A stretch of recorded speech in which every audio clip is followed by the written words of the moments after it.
We are super excited to bring you this bonus episode showcasing 7 speakers in 7 days. This episode is a partnership between the Data in Education and Building a Culture of Collaboration podcasts, with episodes being released through each podcast. The bonus series showcases speakers who will be presenting at the June 2025 Data and Education Virtual Summit happening June 10th and 11th. We encourage you to search Data and Education Summit June 2025 to learn more and register. You can also check out the show notes for additional links. So Jess, we're excited to dive into this episode, so let's get started. Welcome, educators. Whether you are a spreadsheet, dashboard, all things data fanatic like myself, or you break out into a cold sweat just hearing the words data meeting, it's okay. I've got you. My name is Jessica Lane, and I'm your host for this podcast, Data and Education. I'm also the founder of Data Informed Impact, where I work with schools and educators all over to get rid of some of that overwhelm and make things a little bit easier for them to make the best decisions for their students.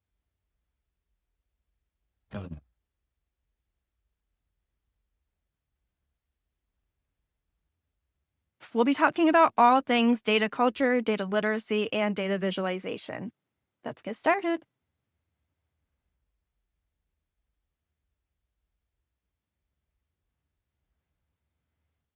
Welcome. We are Lorna and Curtis Hewson, hosts of the Building a Culture of Collaboration podcast. And I'm Jessica Lane, host of the Data and Education podcast. In today's bonus episode, we're talking all about data with Rick Kutcher, an administrative specialist from the ESC Region 13 with a seriously diverse background in education.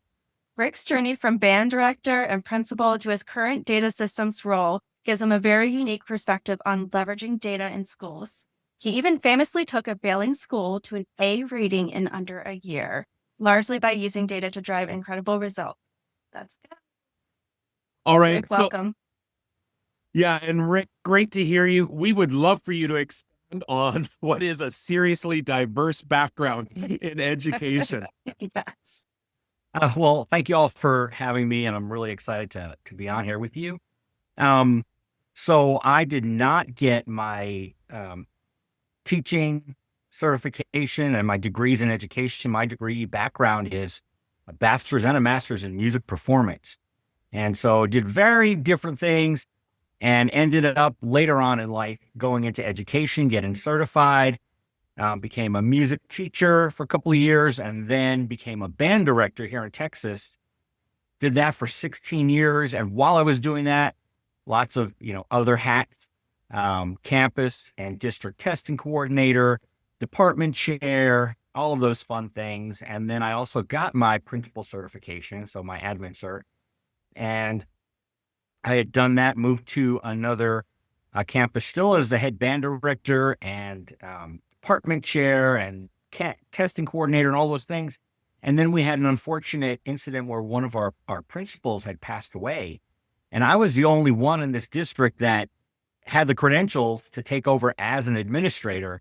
So along with all my other duties, I also became the middle school principal for the second semester. Oh my goodness. So I was doing all of those things. And then I moved over to another district where I took on the principal role, did that for 3 years before moving to what we have here in Texas. It's a ESC, Educational Service Center.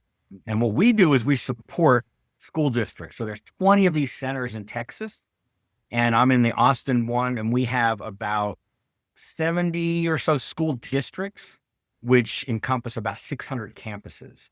Mm-hmm. And we provide just about anything you can imagine within education. We do certifications for teachers and principals and superintendents, instructional coaching, MTSS, you name it, all sorts of things. We handle data, training, so you name it, we do it. I have 2 notes. First of all, I just have to let you know that we just had a conversation with Casey Watts, one of the other speakers for the summit. Love her. She also started in music. Did you know that? I don't think I knew that about her. Yeah. No. And then also Lorna has a little bit of a background in music. Oh, wow. What did you do, Laura?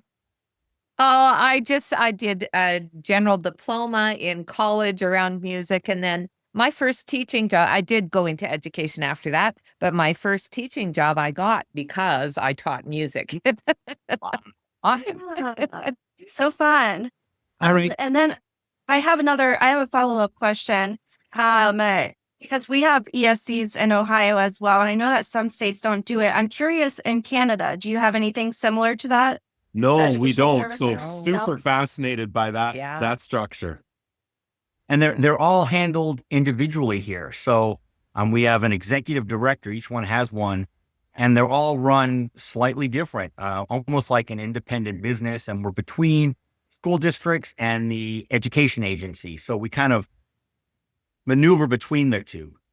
Okay. And we also have a ongoing debate that's been going on with these podcasts. When you say the word DATA, how do you say that? Numbers. That's helpful. Well, yeah. I have not landed on a solid decision yet. There, you may hear me say data. You may hear me say data. Yeah. Okay, excellent. Yes. We decided that somewhere there's going to be a college fraternity listening to this podcast series accidentally and create a drinking game that comes out of, did they say data or did they say Yes. data? And I do not have a good answer for that. And I guess it depends on where my brain is at that fraction of a second. So if there is a fraternity that has taken this on, reach Let out. us We'd know. love to know how that's going for you. I want to join. So when it comes to the use of data, Rick, was this always something that you were interested in? Were you a fan of the utilization, or was it something that you came towards? And I'd assume when you talk about the failing school to an A, I can't imagine anyone doing that without some element of data coming Yeah. into play. Well, it's interesting because, my instructional background is really all in music and band. And so there's not a lot of data there except for scores when you go to contests. Mhm. However, in one of my first districts, I did a study of the band students and how they performed on our tests, right? On our standardized state testing and how they did in comparison to the rest of the school. And interestingly enough, they scored higher or across the board. So I had this whole spreadsheet and numbers and formulas. I mean, I always love spreadsheets, and that's just been something that I have fun with and I play with. But I really didn't do much data, and I didn't know much about our accountability system, which is how our schools and districts are graded and scored and everything. But once I got to the principal role, my first year was really just kind of getting my feet wet. I came in as a principal and not an assistant principal, had not done anything except that, short stint at the other district. And so I was just learning the ropes. And at the end of our first year, those scores were abysmal. They were failing scores. And I panicked and went, oh no, what do we do? So the next year, we just started looking at numbers, and I had not used any of the stuff, the platforms, the numbers, the reports that were there.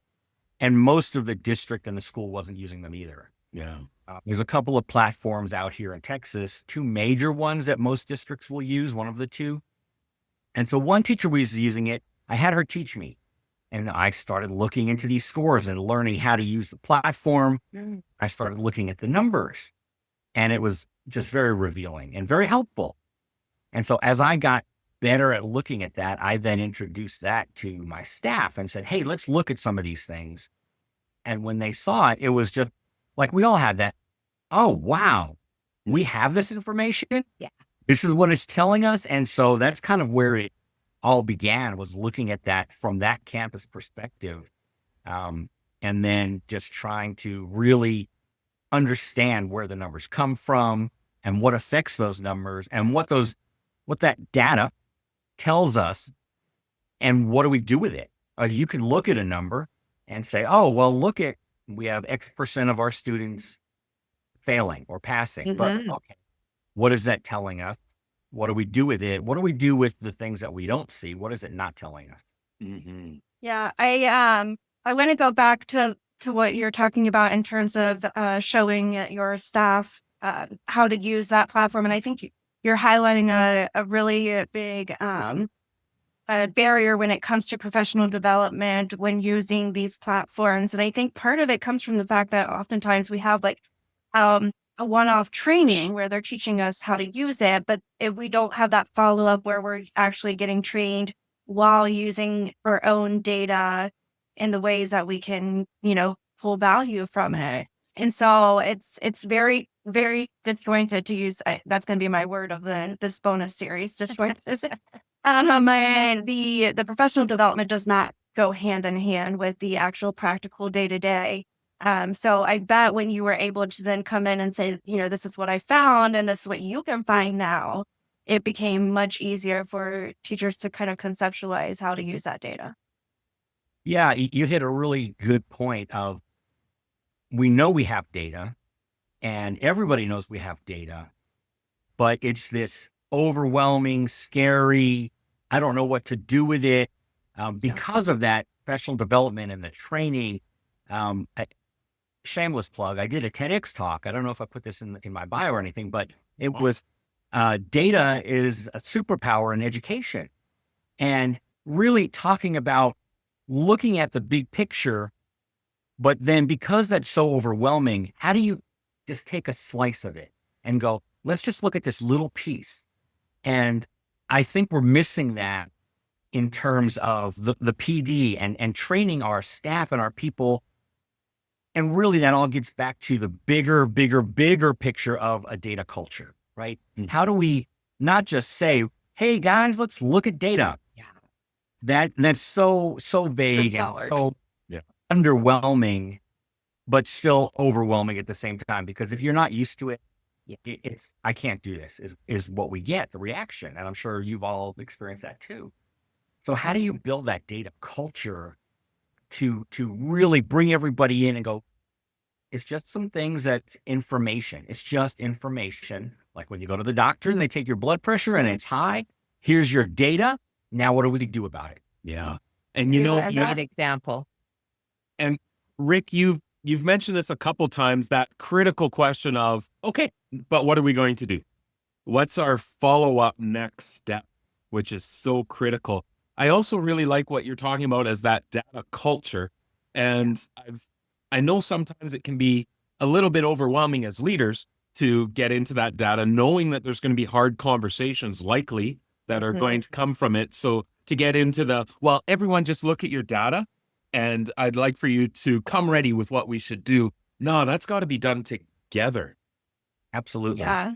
And I also want to make note here, because that's what you're presenting on when it comes to the summit. So I want to do a very quick plug that you are presenting on the second day at 1 p.m. Eastern. So those of you that are in those different time zones, you'll have to do a little switch up. But I'd love to hear a little bit more about what you're presenting on. I know it says building a data-driven future, cultivating a robust data culture in school. So tell us a little bit about that. Yeah.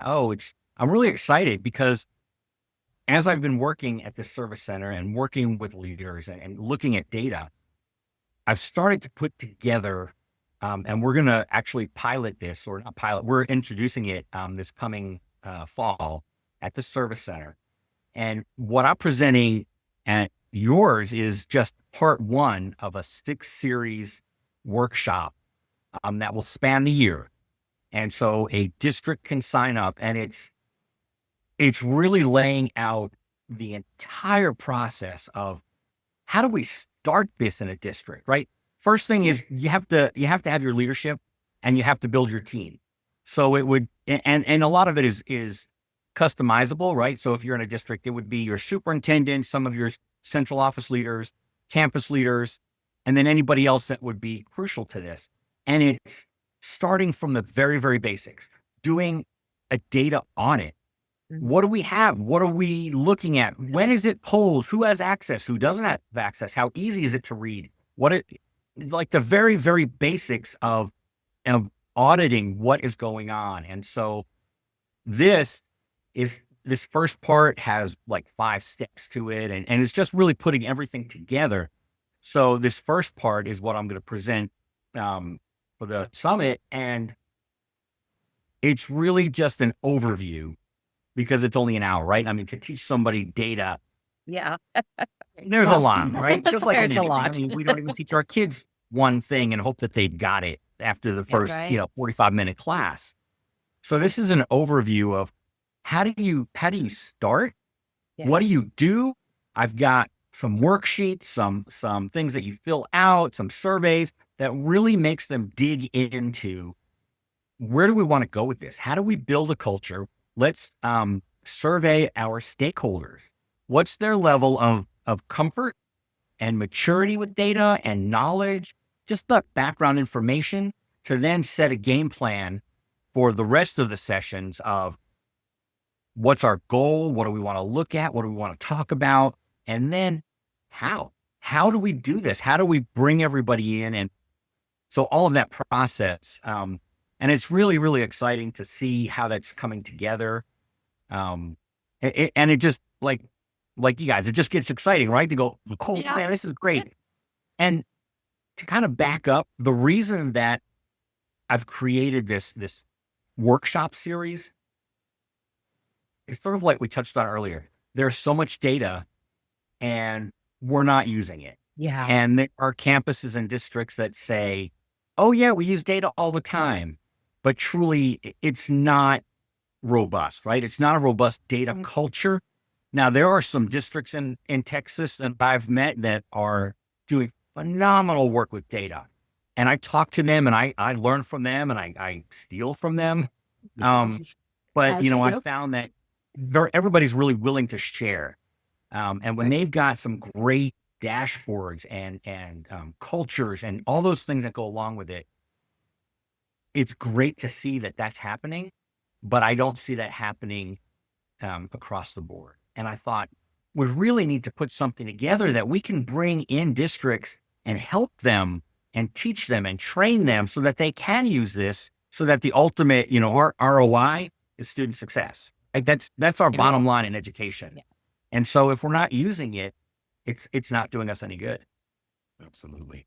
Rick, when we first had some conversations with Jessica about the genesis of what if we did a shared podcast episodes in relation to this data summit, the intrigue for us was we focus on building a culture of collaboration and how people work together and how do we create really robust teams in schools so that nobody is feeling like they're engaging in this work on their own.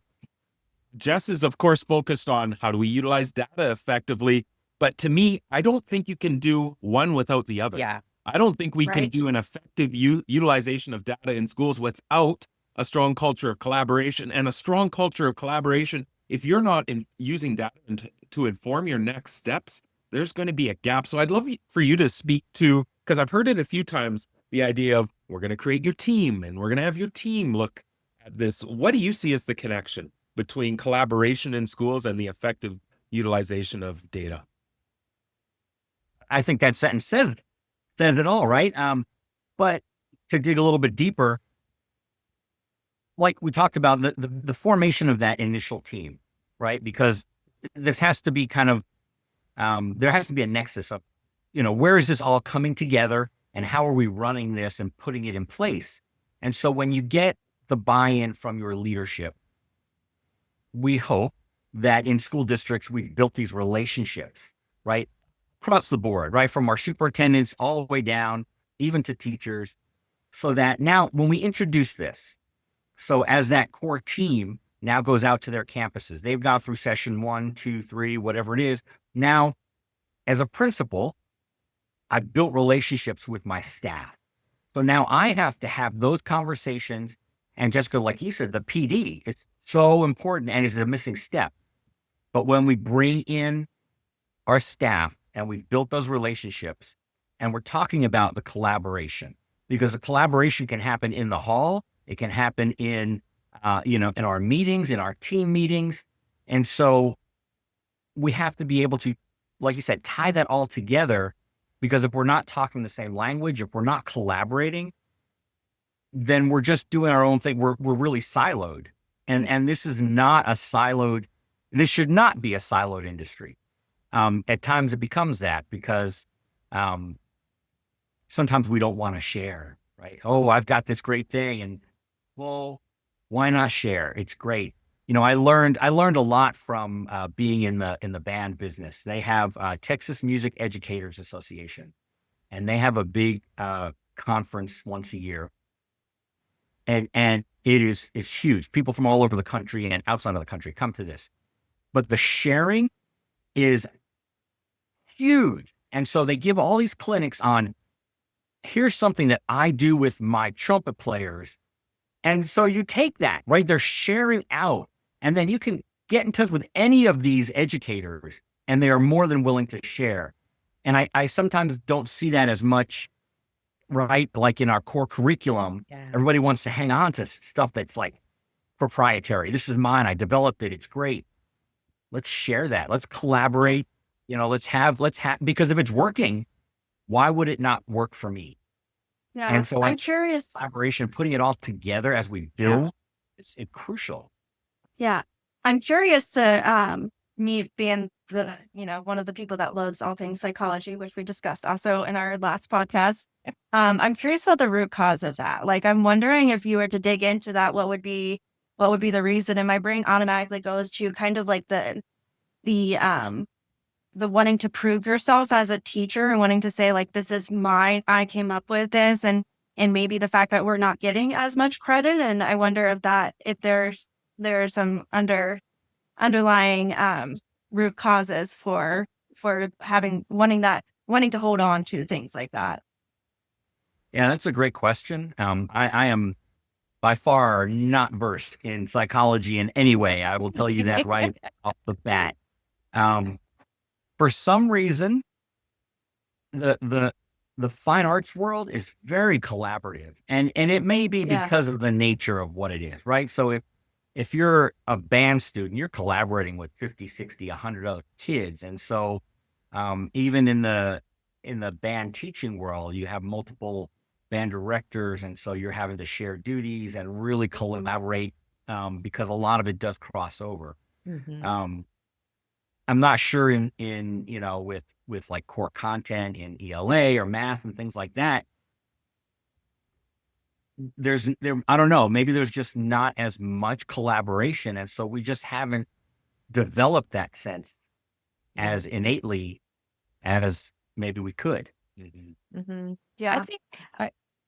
I think sometimes people, when we talk about data, then there is an automatic response, which is fear or caution, or I'm not sure about where that's going to go. Or overwhelm me. Or overwhelm. Yeah. Yeah, that's right. Or judgment.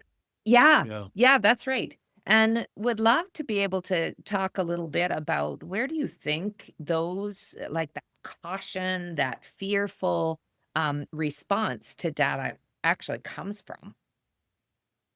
I think it's just a lack of knowledge and clarity. Mm. What I found, one of the things, again, like in that TEDx talk that I did, I put up an image of this big spreadsheet. And when you look at it, you go, wow. But then I kind of parse it out, right? So I think it's again, going back to the PD part of this, is I'm not a numbers person. Right. And that's where that overwhelm comes from. Like, look at all this stuff. It's all numbers, but I teach ELA. Like, I don't get it. And so I think it all ties together, right? I can repeat all of these different things. It's building relationships so that I, as an administrator, can come to you and say, hey, let's take a look at your results. Let's take a look at your last formative assessment.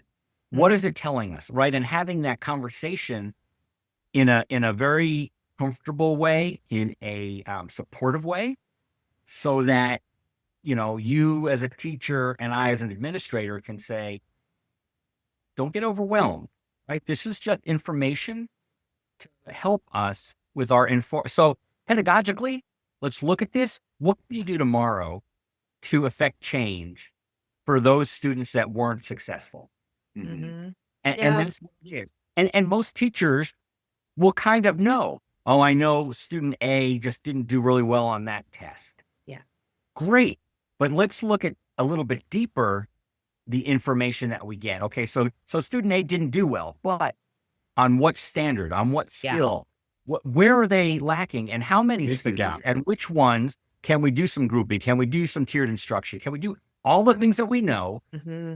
But as a teacher in the classroom, we're not trained. We're not trained Yeah. to look at this stuff, right? Our teacher programs don't go into those things. And so now all of a sudden you're a teacher, and now you have to look at spreadsheets and numbers and data that, On top of everything else. Yeah. Yeah. right. Yeah. But we have the data, right? So it's there. Everything is digital now. I mean, for the most part, your assessments are online. So a click of a button pulls up the report, and you can go, let's see, what do I need to do tomorrow? Oh, these 3 kids, they're missing that skill set. We can do a pull out. All these kids missed this question and they got the same wrong answer. What's that telling me? So there's things we can look at that's not right. I didn't say anything about data in that. I just said these kids missed this question. What is that telling me? Yeah. Yeah. I want to go back to you talking about, people saying like, I'm not a numbers person. I think that is such a big part of that, that fear. Especially I was a high school math teacher. My background is in math. So, they always look at me and they're like, well, of course you get it. But it's not really, about skill or about capability. It's about that overwhelming fear that people have when it comes to, specifically math. And I was in at a conference once and I met a lady. I just pulled up her name so that I would be able to give her the proper shout out. Well, Vanessa Vicaria, she's actually from Canada as well. She is the math guru. So at the math guru on any kind of social media. And she talks extensively about the fear that people have when it comes to math and numbers. And she talks about how we all need to kind of go through like this math therapy in order to get rid of that fear because it's so real. And I think it goes hand in hand with that fear of looking at data. Well, and helping us to move to that space of what can we learn from this? Yeah. What's it telling us? Right. Right. Yeah, Yeah, that's- absolutely. So, Rick, I'm really interested for any leader that's out there, and whether they're a designated failing school or they just know their school's not where they want to be, you were able to move from that failing to an A rating in just a year and had noted that data was a big part of that. Can you kind of paint a picture of what that year looked like in your school for a leader who is in that same boat and I don't know where to go or what this looks like to really impact my culture in my building to then get the student results we're looking for? It's funny when you said, can I paint a picture? And immediately what came to mind was a bunch of paint just splattered on a wall. To be honest with you, that's what we did because we didn't know. And we threw everything at it that we could think of. And I really need to give credit to my teachers and the staff because, they did all the work, right? They were in the trench doing everything. And so it really, it could not have been done without that great group of teachers. And they were wonderful because I came in from outside of that community and they had been there for a long time. And it was funny because I came in and thought, okay, I've got to make a plan. And I made this plan and I spent a long time, like multiple days and hours just putting this. It was beautiful. It was a great plan. This was going to solve all of our problems. And I presented it to the staff and they all went, no. That was command. Yeah. And I said, what do you mean no? They said, that's not going to work for our kids here. So I literally took this paper, crumpled it up, threw it over my shoulder, and I said, okay, let's talk. What's going to work? And so as we started to work together, and I really worked really hard to build relationships with each individual teacher so that we could have talks and communication and really discuss what to do. So we started looking at the data. We started looking at the postmortem, right? What did last year's assessment results tell us? Where were we? How did we do? Why? Those types of things. And then we started looking at, we started kind of going down into more and more specifics. And I will tell you, we did a lot of different things. But one thing that was really, really interesting to me, two things I'll say, that had not been done before. One is I met with every single student on this campus. And I looked at their scores. And I brought, let's say, Jessica came into my office, me and Jessica, and I said, let's look at your scores from last year. Because everybody knows about, the assessments and the standardized tests and all. I said, last year, this is what you scored on your math. Mhm. This year, if we want to rise and raise you to the next level, do you know that's going to take about 3 questions? Every one of them went, what? Because really, at least in Texas, the number of questions to move the needle is not a lot, right? 30 to 50 questions, give or take, on an assessment. So a couple of questions, and they looked at me, they're like, really? I said, yeah. Can you do that? Jessica would be like, I can do that. Then I had on the side, I had a box of red sparkly pencils and a box of blue sparkly pencils. I picked them up. I said, which one do you want? They point to one. I'm like, here you go. Get out. And I did that with every single student. They had never done that. They never knew what their scores were. They just knew if they did well or not well. I mean, so that was talking data to the students. Yeah. Not saying the word data and all of those things. We're just saying, here's your score. This is what it's going to take to get you from point A to point B. Do you think you can do that? Mm. The other thing we did is we had student-led parent conferences. And we had the students talk about their scores with their parents. So the teachers facilitated it. And first we did a big dinner, right? In the cafeteria. They'd come in and we had this big spaghetti dinner or something. And so then they would all go to their classrooms and wait and maybe have about 3 sets in the classroom. The teacher would facilitate walking around, but the student would sit with their parents. They already had it mapped out, right? This is the whole process.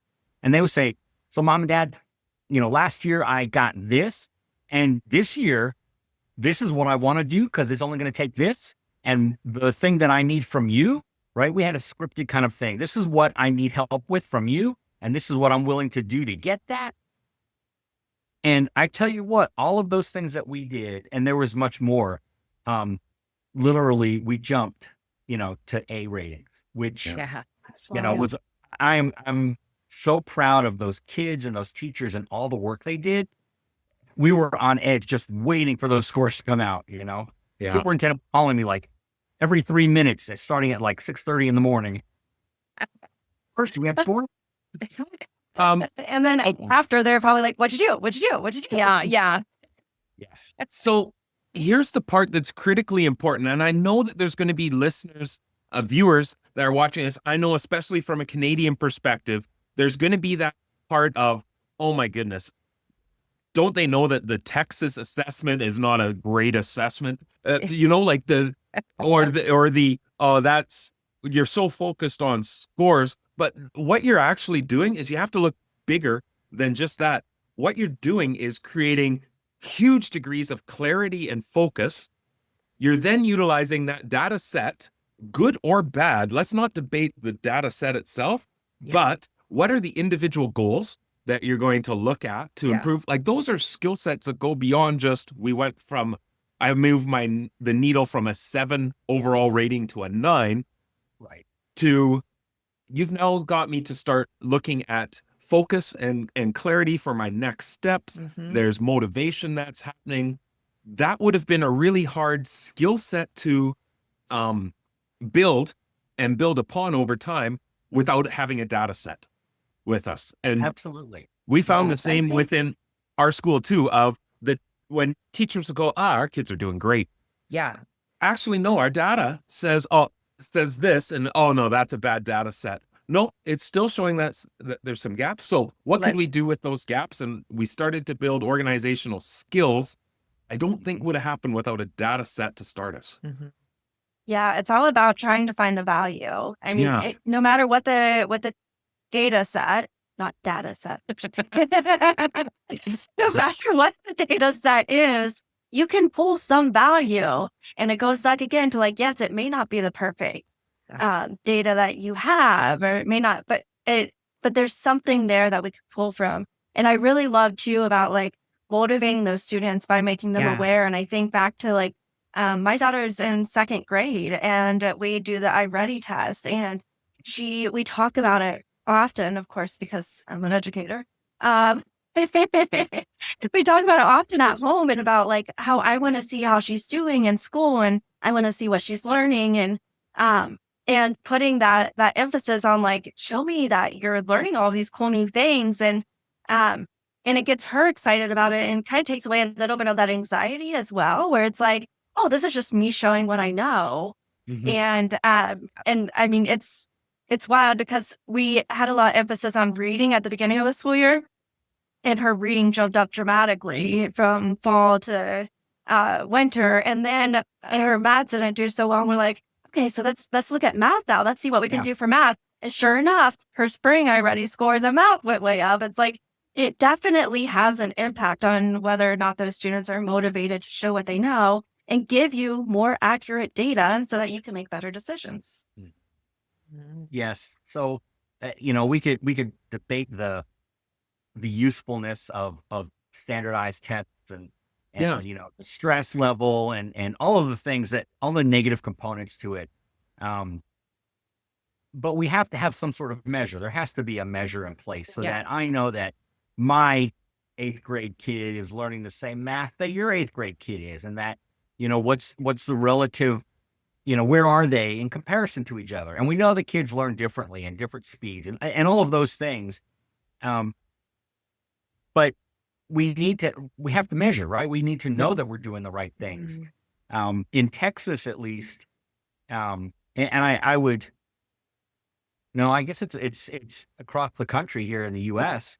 that if you're taking money from the federal government in education, you have to give, you have to have 2 things. You have to have an accountability system of some sort, and you have to have standardized tests. I mean, you can't not do them, right? And so, but then it's up to the states to determine, how that all works.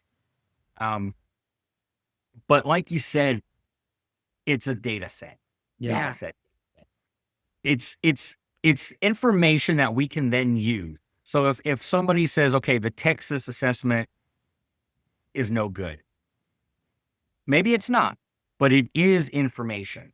Yeah. And we are using it across the state, and we are doing this statewide comparison of students and their scores and how they are progressing, right? And we're measuring it. It's measuring how they're doing on our state standards. And the standards there's different ones across the country, but they're relatively the same, right? There's Common Core, there's what we call the TEKS, Texas Essential Knowledge and Skills. So that, each state has what they're using, but we're still saying, how are our kids doing on those skills, on that skill set? And so when we get that information, now what? Yeah. That's the now what. But Yes. again, that state standard, the state test is a one-time snapshot. Yeah. What are we doing throughout the rest of the year? It's the end of the year. And if I go back and look, that doesn't help my kids today, right? They've already just taken that state assessment. They're moving on. Yeah. So what are we doing on our formative assessments, on our weekly assignments, on our exit tickets, on our in-class assignments? What is that telling us on how successful our students are being? And how do I make it better? What do I do pedagogically tomorrow to improve the student success? And I think this is key to where you started us off, Rick, was creating that culture of how do we respond. And from our own example, we were utilizing some progress monitoring tools. And I can remember a teacher saying, I need to let you know, I still don't think the tool that we're utilizing is the right tool. But when I get those results every couple of weeks, it's still reminding me that, oh, right, here's a student and I need to go back with this. And we said, oh, great. Then the tool's doing exactly what it's supposed to do because it's informing your next step. It's it's creating that culture of, okay, this is what it says. What do we do? What Yeah. do And it's all about acknowledging the fact that no matter what, if we are pulling data from an assessment, it's never going to show the whole picture. No. And we all acknowledge that. Like, data is not the end all be all. It is that starting point. It is Yeah. something to look at and then mix with also your teacher intuition and your insights and pull all that together. And then you can make the decisions. But you're never going to have an assessment that is going to give you everything you need. So it just is what it is. I want to give you one chance that we talked about the workshop that you were working on in the Educational Service Center, but there's a little bit more work that you do with schools surrounding data. So can you just talk a little bit about what that looks like? Sure. So one of the many hats that I wear, as we all do in education, I support these two different platforms that we use here. One is called Eduphoria and one is called DMAC. They are third-party vendor systems, platforms, so I don't sell them, but I do support them through our service center. And so we do training, and we will go out to a district, and let's say they have one of those platforms. And there's different modules, but the main one that I do some training on is their assessment piece. And it's how to go in and they can create an assessment. Well, how do you create that assessment, right? That's kind of the building blocks of it. And it pulls in our standards and all of those things. But then from there, within those platforms, you can then pull the reports. So how do we look at these reports? And we have PLCs, professional learning communities. Mhm. I don't know if you have those in Canada or not. Yeah, absolutely. But, okay. It's probably everywhere. I don't think that's something that we can get away with or get away from anywhere at this point. But what I find a lot of times is the PLCs are not what they should be, or not what they're intended to do, right?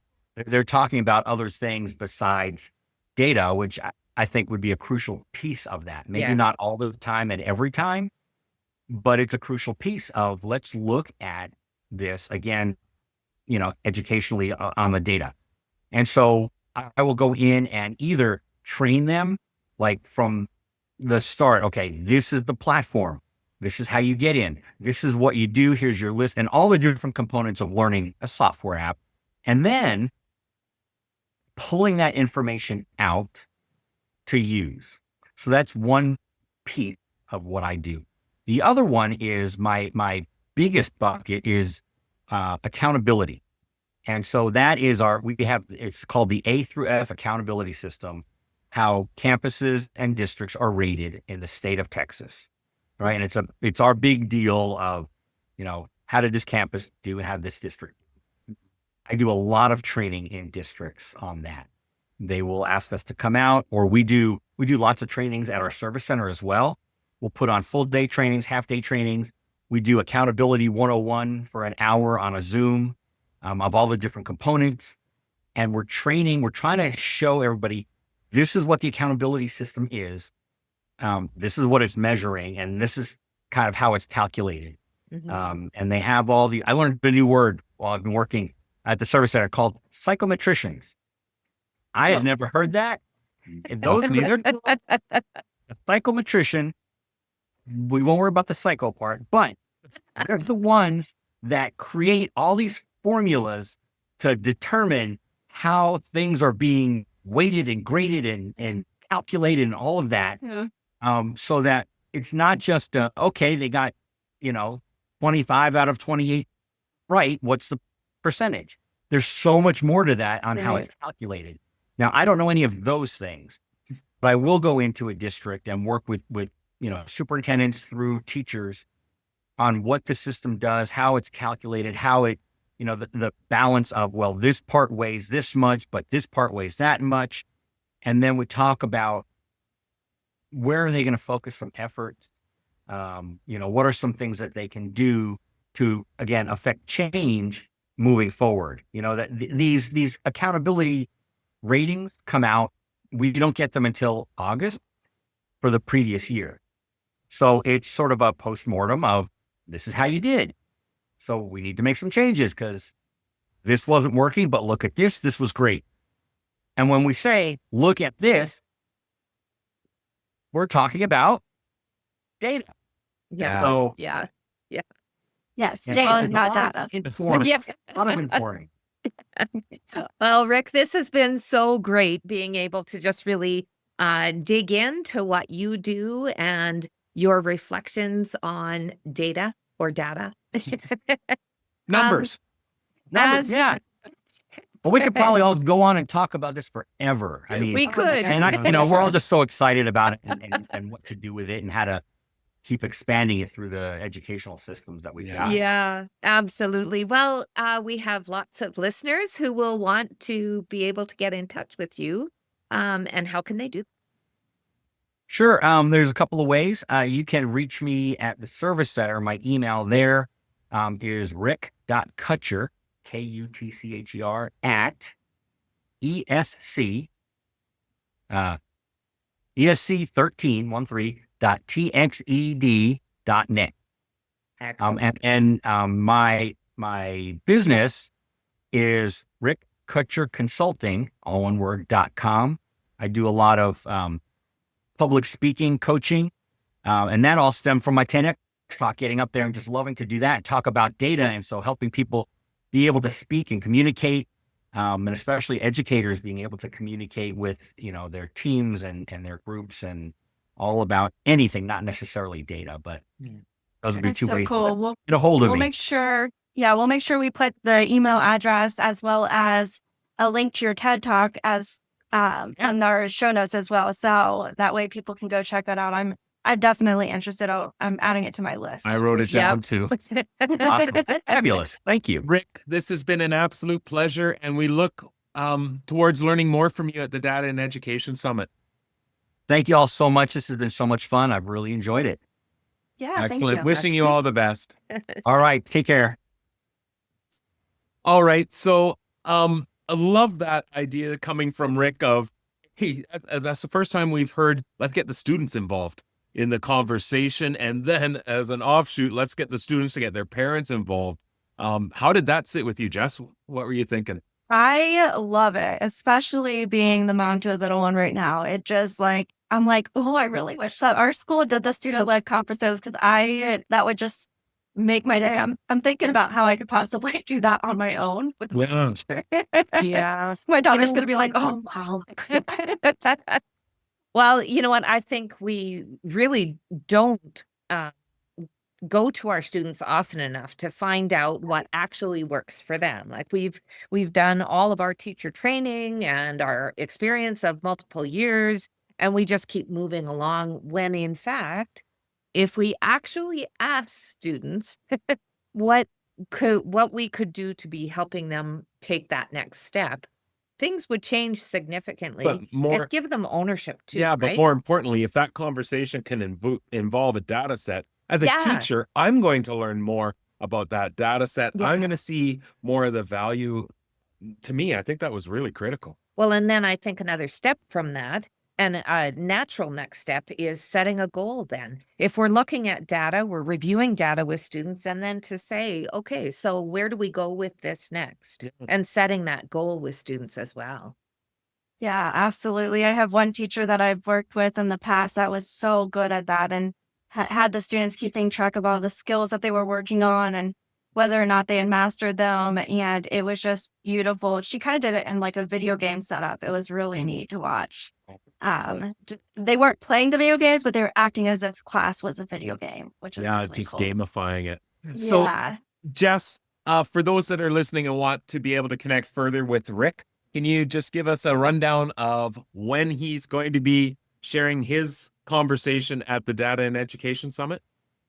Absolutely. So Rick's going to be presenting. Again, his title is Building a Data-Driven Future, Cultivating a Robust Data Culture in Schools. And he talked about how he was going to do the first of that workshop series, which sounded really neat. He talked about all of the practical aspects, like the surveys and the checklists and everything that he's going to provide. So his presentation is going to be on our second day, June 11th at 1 p.m. Eastern time.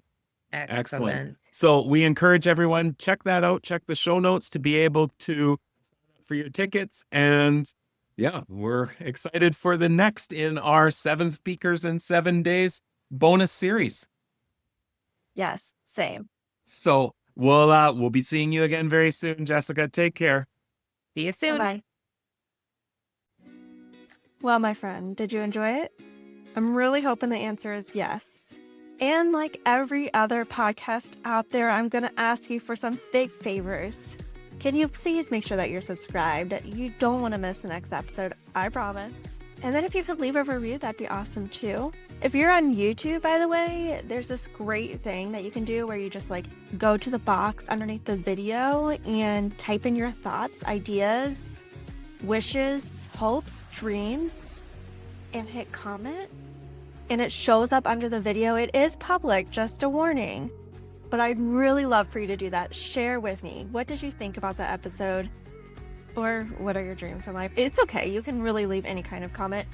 And I'll do my best to respond. Above all else, I appreciate you listening, and I hope you have a fantastic rest of your day.